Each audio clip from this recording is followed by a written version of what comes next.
প্ৰথমতে মই দলৰ নেতৃত্বলৈ মোৰ ধন্যবাদ জ্ঞাপন কৰিছোঁ, কৃতজ্ঞতাও জ্ঞাপন কৰিছোঁ আৰু প্ৰমোদ বড়ো সভাপতি হিচাপে তেওঁৰ নেতৃত্বত যিটো দল, এই দলে মোক চাপাগুৰি 63 নং চাপাগুৰি সমষ্টিত প্ৰাৰ্থী হিচাপে প্ৰক্ষেপ কৰিছে আৰু মই আশাবাদী আজি প্ৰথম যিটো এটা ভ্ৰমণ এই সমষ্টিত 3টা ব্লকৰ লগত মই আলোচনা কৰিছোঁ যে ইতিমধ্যে UPPL দলে চাপাগুৰি সমষ্টিৰ পৰা জয়ী হৈ আছে। ইয়াত কোনো দলে জয়ী হ'ব নোৱাৰে, কাৰণ যোৱা BTC নিৰ্বাচনত যিখিনি ভোট শ্বেয়াৰ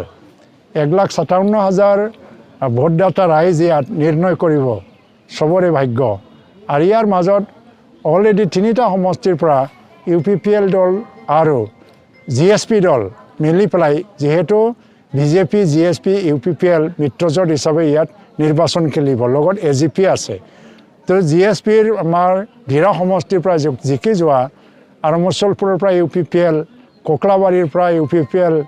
সেই ভোট শ্বেয়াৰটো অলৰেডি 45,000ৰ বেছি আছে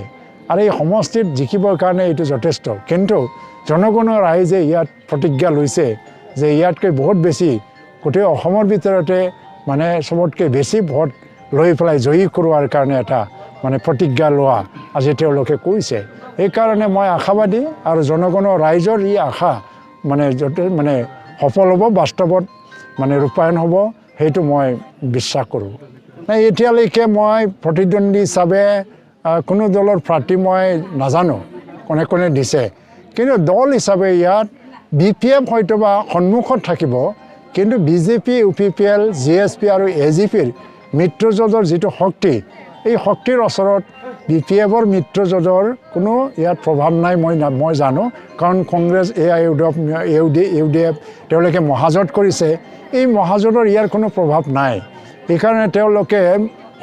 আমাৰ সন্মুখত থাকিলেও প্ৰত্যাহ্বান বুলি আমি ধন্য